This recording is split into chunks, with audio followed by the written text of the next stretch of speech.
22 of the 48 ways is Be'erech Apayim. Be'erech means long. Apayim is nostrils. That's a real cute one, huh? Long nostrils. In American, long nostrils, it sounds like an Indian thing.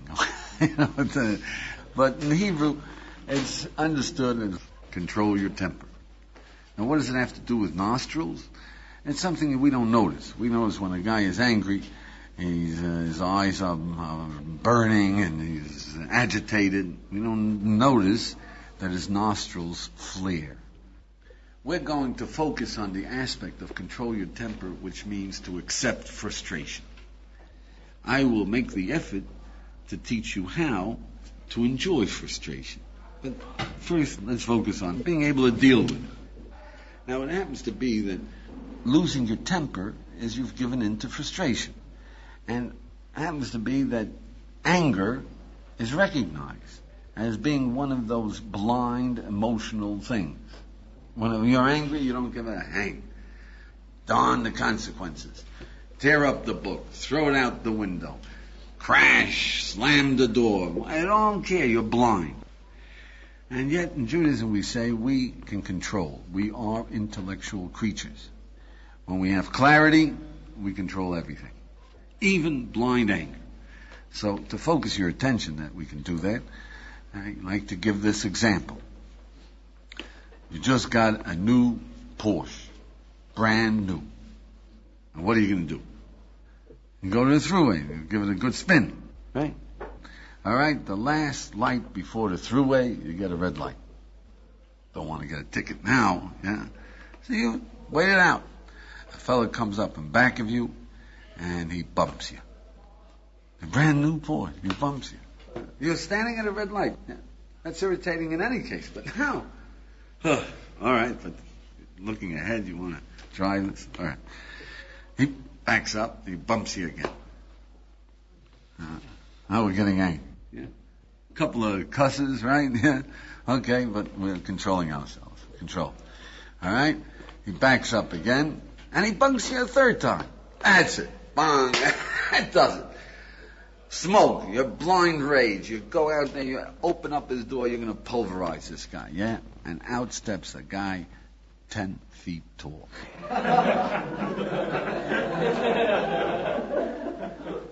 Now what happened? The rage? What happened? The blind rage? You say, pardon me, sir, am I in your way? I'll get right out. And you go right into your car and through the red light and onto the highway. Forget it. And you say, wow, a close shave. Yeah? So you see that we have a power. Somehow our intellect, when we see this is counterproductive, it just goes right out of you. And you're sweet and reasonable. And you're even diplomatic. Yeah? All right, the question is, can we do that constantly? Is this something that we can live with? Yes. How? How do you do that? So the first of the how is, get a clarity.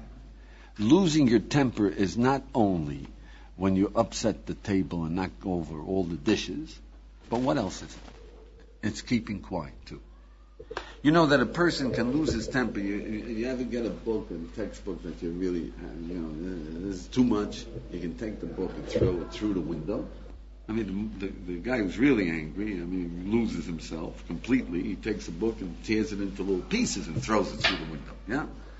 But there are people who can just take the book, yeah, and close it and walk away. Do you see that?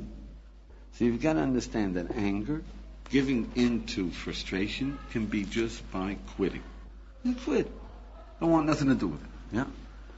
All right, so the next step, number 2, is you should really make a list. How many things in your life did you quit? Now, we're not talking about the things that you dreamt you'd do and you never even tried to do it. Yeah? But I'm talking about, did you ever get one of these bodybuilding machines? How many guys got a bodybuilding machine? Yeah? Yeah, right? How long did you use it, Leonard? Not too long. Then what do you say? You say, this is a rip-off, it doesn't work. Yeah. Right? What about, anybody here ever buy this book, how to learn a language and easy lessons, the squiggly figures? Yeah? Yeah. You bought one of those books? How many guys bought a book? Yeah? You bought one, right? Yeah. How many pages did you read? 10 pages. And then you say, this stuff doesn't work. Right? You understand the things that you started, you tried it once and twice and three, and you decided, no go, doesn't work. Make a list of it. Getting up early in the morning, be considerate, don't insult people, all the things, right? And see what you lost. Now you know that it has nothing to do with the book doesn't work or the machine doesn't work. I mean, you wanted to use that machine 5 times and the muscles come, like Popeye, yeah? The spinach goes in, the muscles go up. You wanted the phrase book, 10 pages and I speak fluently French. Now if you would have thought a moment, you would have known. It takes a little bit of time. So it was quitting in the face of frustration. I didn't realize it would be so frustrating. Such a lot of effort, yeah. So realize the same thing goes with not insulting people and not following through on studying. When you cracked the book and you started studying, it doesn't go in, don't understand this, I can't work, yeah. Do you see that? Make a list of these things. B of number 2 is C, it's destruction. You make this list and each one, you see, what did you lose? Would you know French if you stuck? You would know French. You know that. Okay, so you lost a knowledge of a language, right? But at the same time, you saved time. Okay, what did you do with the time? It would have been something constructive. Look what you've lost so that you see that this is costing you. But C of this is that the most important thing of all that you lost. Do you know what the most important thing of all that you lost? What? Self-confidence, the credibility gap. Yeah? There's something wrong with me. I undertake things and it doesn't work. I got a curse, a hex on me. Yeah? Quitting, you don't even see yourself doing it. Yeah? That's why it's the most dangerous. So number 3 is, I would say that C, how many things are you not even undertaking because you don't believe that you're going to fulfill it? So what's the use of undertaking? You should make a list. You'll see that you are in a box. You've lost your self-credibility. You don't trust yourself anymore. Yeah? Just maybe you'd undertake to learn physics or geometry or learn how to communicate or a course in computers or this, but I won't see it through anyway. That's very serious business, you see. I hope that it scares the wits out of you. Because you're still young people, fairly young, yeah? You can just imagine by the time you're 40, you might find it too frustrating to try to talk to someone. You see that? It's a dangerous syndrome. All right, so number 4 is that now go through the lists and see that this was just rationalization. Your intellectual perception is it's not you can't. It's not worthwhile. It's not that it won't work. It's not that it won't give you muscles. It's not that you're not going to learn French. It's just giving into a frustration. I don't feel like taking this unpleasantness. It's taking too much time. And after all, if you keep doing that muscle building thing, it's going to affect, you know that. It's just you don't feel like it. Don't kid yourself. So number 5 is, if you see that, then resolve to accept frustration in order to achieve your goals. There's no way you're not going to achieve goals, no goals, without accepting a certain amount of frustrating activity until you do it. So resolve. You want to get things done in life. You want to have pleasure. You want to be great. Whatever it is. You want to live. You're going to take frustration in order to make it go. All right. Number 6 is take a list of all the things that you quit. Choose one of them. And first, choose an easy one. And you're not going to quit. You're not going to take I can't and it's not worthwhile and I've changed my mind. You're going to keep plugging so that you know that you can do it. But B is the rest of your life. You undertake something. You've decided you're going to take the frustration. Never quit. Unless you say, I made a mistake in how much it'll take. I made a mistake in how much I wanted. It was a mistake. There was something I didn't know. Yeah? Otherwise, don't quit. No turning back in midstream. And if you should cave in to frustration, at least take something that you want more that's more worthwhile. I mean, after all, sometimes you made a mistake in the very fact as to whether it's worth all of this. Yeah? All right, so take something that's worthwhile, but don't just give up on frustration, because then you lose your confidence. All right, number 7 is that now let's make frustration a little easier.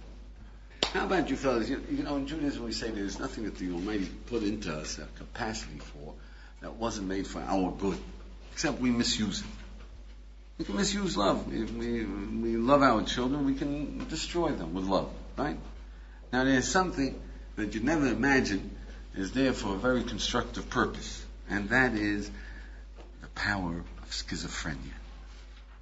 Dual personality. On one hand, you know that you're not Superman. On the other hand, you feel that you're Superman. Now, we use it all the time. You see, we use the power of schizophrenia by saying one more cigarette, one more temper tantrum. I'll start studying in 5 minutes. Yeah? You know that after the first cigarette, you're going to take another cigarette. Yeah? You know that after the coffee break, you're going to take another coffee break and another coffee break, right? And then, all right, another 5 minutes. The rabbis say use it for the positive. Turn it around. One more effort. One more page. And then I'm going to throw out the book, right?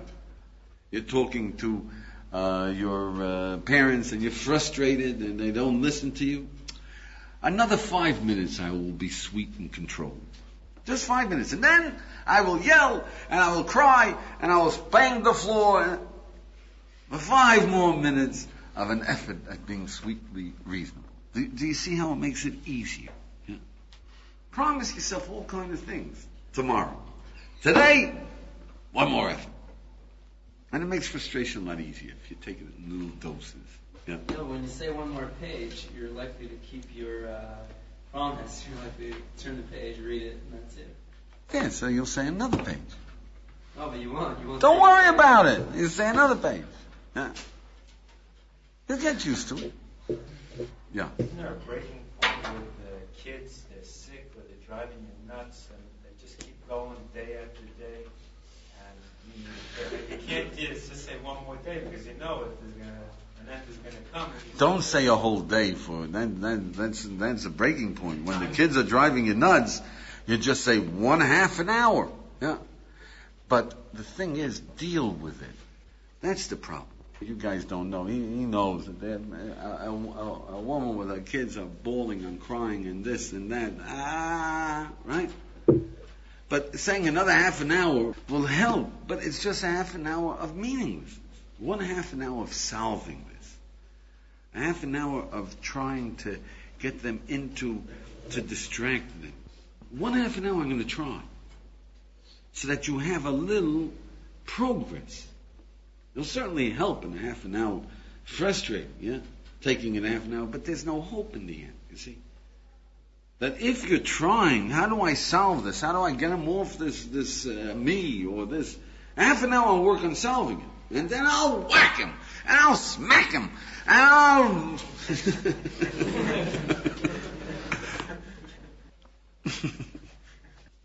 Okay, number 8 is that it's a heck of a lot easier, and then it deals with your question too, that you've got to realize that there are 2 separate types of frustrations. There's a frustration which is much easier. All frustration is tough, but it's much easier to deal with the frustration where you know that you have no doubt about succeeding. Like that phrase book or that muscles. You know you can do it. But then there's the other type of frustration. The other type of frustration is you don't know that you can succeed. Did anybody ever give you a puzzle and you ask, can this be worked out? I want to know. I'll kill you. You know, if this is one of these puzzles that have no solutions. But if it has a solution, you know, you can succeed. That's different. Then you can deal with it. So let me focus your attention. Anybody here ever ride a unicycle? You ever try to get up on a unicycle? You did? How did you make out? 5 feet. 5 feet, yeah. Now, what do you say? Isn't that an instrument made to kill somebody? Right. It's crazy. Impossible to deal with, right? I want you to realize that if it weren't for the fact that you saw kids riding a 2-wheeled bicycle all your life, you would swear the same about a two-wheeled bicycle. But you see, everybody else is doing it. It must be something that can be done. Once you see it's something that can be done, all right, get up again. Do you see that? So when you know something can be solved, that's one thing. Yeah?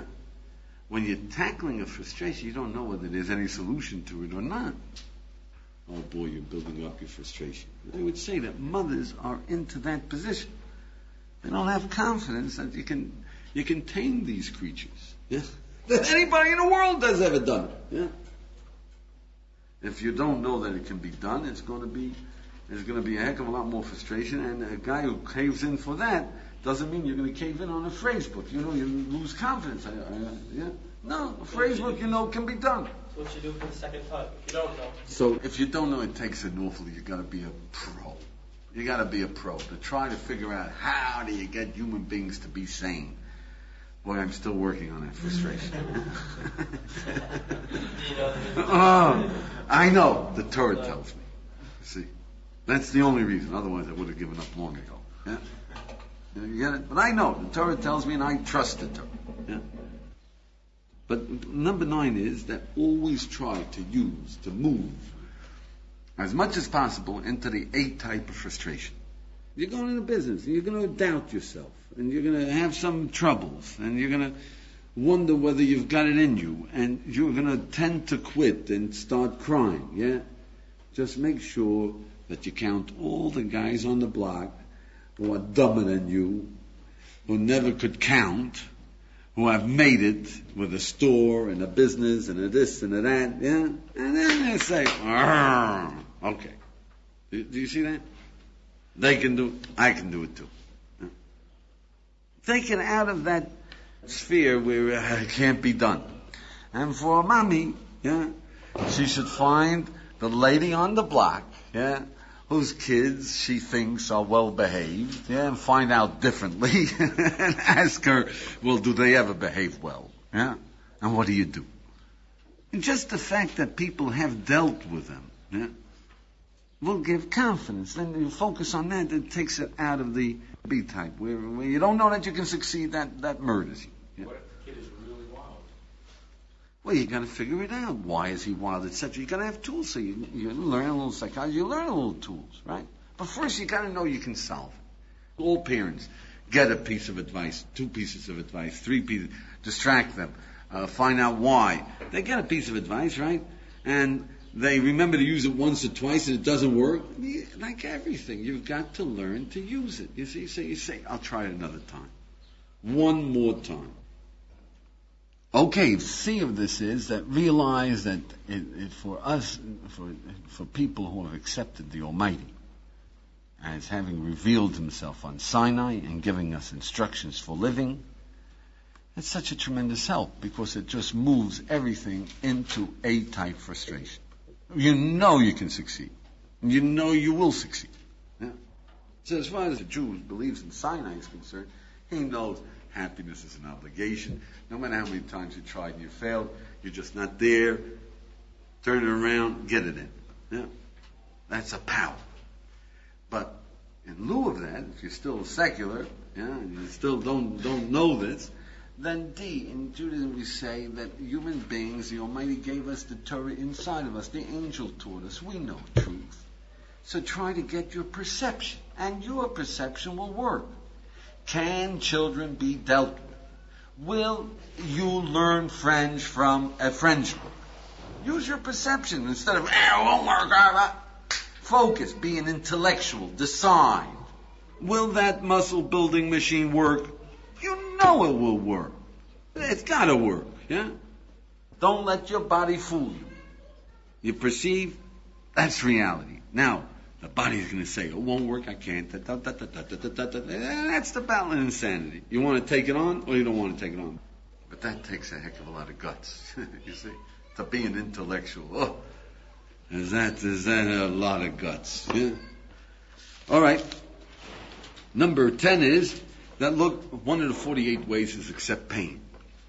If you accept pain, the physical pain, outside pain, or spiritual pain. You'll accept frustration. So you use that way, accept pain, as one of the hows of accepting frustration. It's another whole way. Yeah? But 11 is that there's a particular thing. You see, pain is not enjoyable. The best way of dealing with frustration is love it. Love it. Enjoy it. That's what it was created for. Yeah? Enjoy yourself. And you say, what are you, nuts? Yeah? So let me ask you, my friends, think quietly for a moment. How many people have actually went into a store, coughed up good money, $10, for a little box of frustration? That's what you paid money for, you. So you pay $10, $20 for a 1,000-piece puzzle. You come home, you're going to work on this, right? And all the pieces are numbered to make it easier for you. Now what are you going to do? You're going to say to the people, oh, you guys are terrific? You say, Mishukaim, I mean, what did I pay for? But what do you mean? We made it easy for you. What's the outcome that you enjoy? It's like... It's the outcome that you... I see. I see.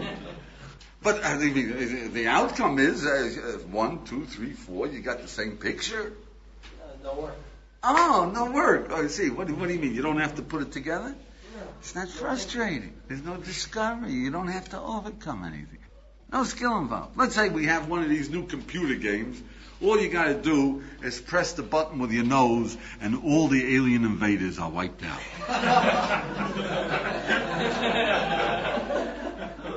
Isn't that fantastic? We'll make millions, huh? We'll make a plug nickel. Nobody's going to buy. Why not? They're frustrated. Now, of course, if we discourage him thoroughly, they don't even shoot down one of the alien invaders, and he grabs it, and I'm not going to get a plug nickel. You see, the skill is to make a game that it's enough frustration that they enjoy it, and yet not too much frustration that they give up. You get the right balance, and you're a millionaire. Right? So, what is the pleasure of the frustration? It's not just to be frustrated. I got a clue. I discovered. This looks like it's a part of the door. Discovery. And you're taking pleasure just being ingenious and discovering it's part of the door. You're taking pleasure in every step along the way. So, when you have a problem, focus on getting the clues first, like on a crossword puzzle, you see. Now, happiness is an obligation. Yeah? Okay. Now, you want to be happy overnight. You open up and it says, okay, take 10 pleasures. What 10 pleasures did you have today? 10 pleasures I had today. All right. I can't think of any. I had no pleasure. Wait a moment. Come on. 10 pleasures you had today. Was it a beautiful morning? Have a cup of tea? Was there sugar in your coffee? Did somebody say good morning? Yeah. All right, but it doesn't work. I'm not happy yet. Wait a second. What was your pleasure when you drank that coffee with the sugar? What was your pleasure in a beautiful day? Feel it again. Oh, I feel the energy, yeah. Hey, that's the clue. You got to feel that energy. Enjoy making it work, little by little, step by step, yeah. If you're just waiting for, it's great to be alive, and less than that isn't worthwhile. No how.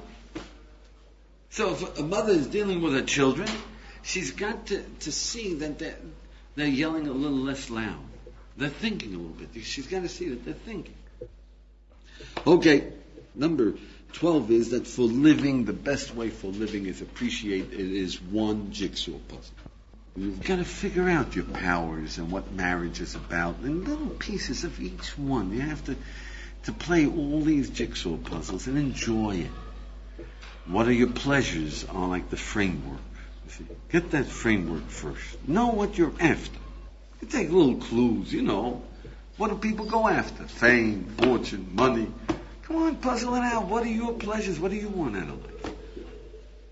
Takes a little effort, but that gives you a good picture of where you want to go to, yeah? Then you have to figure out how to get there, yeah? Number 13 is that there's another way of dealing with frustration. In Judaism we say the mind is your greatest tool. Talmud Torah Keneged Kulam, clarity. That guy is 10 feet tall. This is counterproductive. He bumped you 55 times. It's immaterial. There's one goal that is real, and that is survive. Do you understand? Just one clarity. All gone. Out the window. Zing. Yeah. Where else does that happen to us? You know, we're frustrated. Somebody is not opening the door. He's not opening the door. We say, yeah, you open that door. I'm gonna... And then he comes up behind you and he says, I'm here. Oh, pardon me. All of a sudden you realize this is ridiculous. Yeah? What am I getting excited about? He's not in there. What am I yelling?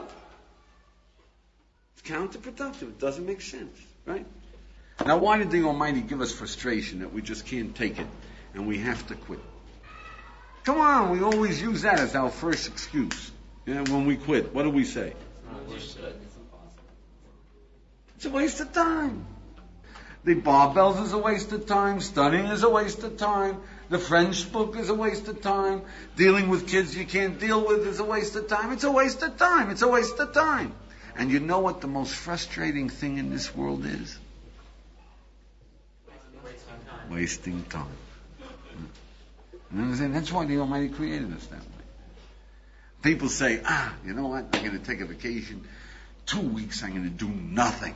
Just lie on the beach, soak up the sun, and do nothing. Yeah? And they get out there, and they get on the beach, and they lie there for a whole hour. And they say, oh, isn't this great? The second hour already. They say, what are you doing? You gotta do something. No, I'm here for 2 weeks. Hug the sand. Third hour. The third hour, you're going out of your bean, right? By the fourth hour, you can't take it. So the Almighty says, get a move on. But if you can get that computer game, you get it? And there you are, killing the alien invaders hour on hour, and you're doing a little better at it. Ingenuity, I'm increasing my skills, and you're doing nothing, but you have the illusion that you're getting something done. So if you focus your attention, hey, what am I accomplishing? Immediately, if it hits you, what is this, crazy? You'll never go near one of those machines again. We cannot waste time. So if you look at quitting is wasting time, that's the reality. That's why the Almighty, we can't hack frustration. Number 14 is that the rabbis say there's another way of using your mind to destroy anger. And that is violent anger. They say, look what you become. They say, Kol hakoyes kilu oved avodah zarah. That a man who has violent anger, he breaks a window, he tears his clothes, he yells, is an animal. He's a wild animal, a raving maniac. And anybody could take a videotape when you lose your temper and play it back to you afterwards would cure you of your anger. You understand? You see clearly what becomes of you. I mean, that's crazy. Yeah. I've known a fellow in the yeshiva when I was that was very, very pugnacious. Yeah. And he happened to have talked while they were taping. And then, listening to the ceremony, he hears this guy talking. He says, "Who the heck is that?" He said, "That's you." That was it. An instant of recognition. So, B, what about the non-violent loss of temper? Quitting. What are you when you're a quitter? When you quit the French book and dealing with your failure? No, it is worse than that. You're a baby. A baby, you can't hack it. Well, that strengthens us, right? Nobody's going to be a baby. Number 15 is, look, you've got to appreciate this is a tough world. You have to be tough in order to accomplish your purposes. You want pleasure. You know that you're going to business is going to be a lot of frustration. You know that. You know that you're going into college, you're going to have to take frustration. If you're serious, you just buy it. Well, realize, living, there's a lot of frustration. A wife, children, business, happiness, pleasure, meaning, takes a lot of frustration. It's a tough world. That's the price you pay. You want to make it, you want greatness, you don't want to be in mediocrity, you got to pay in frustration. Just resolve. That's it. Face the music. Number 16 is that for wisdom, when wisdom and living, when you see something that'll make a difference, happiness, right, etc. So be an intellectual. First focus. Happiness is an obligation. I can accept frustration. I can take pleasure in frustration. True or not true? The idea, perception. I could lick it. I could take frustration and be as tough as they come. That's all that stands between us. If you perceive it's valid, then it can get done. It will get done. It's a powerful tool. Just realize that that's it. Frustration is what stands between you and being great.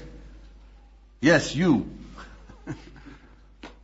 All right, number 17 is Jewish consciousness tells us that the most important frustration to take is knowing what you're living for. Every night before you go to sleep, it's frustrating. I don't have a clarity. I don't know. But you know you can do it. You know you can know what you want. What is it? Happiness? Is it greatness? Is it power? What do you want? Define it. It's you. You know you can do it. But it's so frustrating. I can't. Well, yeah, but it's not more frustrating than riding a bicycle. You know you can do it. And Jewish consciousness is the most powerful thing. Anybody who does it, even if he's a Hottentot, even if he's a black man born in Borneo, can be the greatest human being in this world. With all the disadvantages. Just know what you want on it. And see how you're doing. It's very frustrating. I'm not doing much. And that's all right. It moves you up. It moves you up. It's like a guidance mechanism. It will get you there. Number 18 is never make a decision out of frustration. Get the reasons for the decision. Don't say, I agonized enough. Let's flip a coin. You tell me what to do. I can't take it. I won't make any decision, which is a decision, right? So puzzle it out. Take the frustration. Make it by putting down reasons. 19 is, in Jewish consciousness, I want you to know that we had this, they had a drill in accepting frustration when you did something that you felt was wrong. Again, if you spoke back to your parents or you spoke back to your Rabbi and you felt that this is bad, so what you did was that you undertook for 1 hour, you will not scratch your nose. That seems like nothing. Huh? Anybody want to try that as an assignment today? 1 hour, I will not scratch my nose. You want to try for 15 minutes and see what happens? Yeah. Immediately your nose starts scratching. Go ahead. Try it. Immediately. It's amazing. But what is the idea? You see, you understand the idea? That if I can refrain from scratching my nose for an hour when it itches, then I can refrain from talking back to my parents, from eating something that is... I'm the boss, you see? I'm the boss. You get it? So this was a Jewish consciousness, a yoga exercise. It's not, as extensive and etc., but it's the same concept of reinforcing your ability to take the frustration necessary to fulfill what you want in living. It makes sense. All right, now why? Why do we need this? So look, if you lose your temper, in any way, you're a quitter. And quitters, we in the Lower East Side used to say, quitters are born losers. Quitters never win, winners never quit. Okay, so if you're going to be a quitter, you're not going to make it. Giving in the frustration, losing your temper, you're a quitter. Quitter won't make it. You're a born loser. You better get at it. Change that syndrome. Number 2 is that we already mentioned, you lose your self-credibility. So you don't even try to do something because you're ashamed of giving up. So you say, I'm not interested, and I don't mind if I'm a average fellow, mediocre. Right? You see? Because it takes too much frustration to figure out. No good. Number 3 is realize that we say, Sheva Yipol Tzadik V'kom. It's a posuk.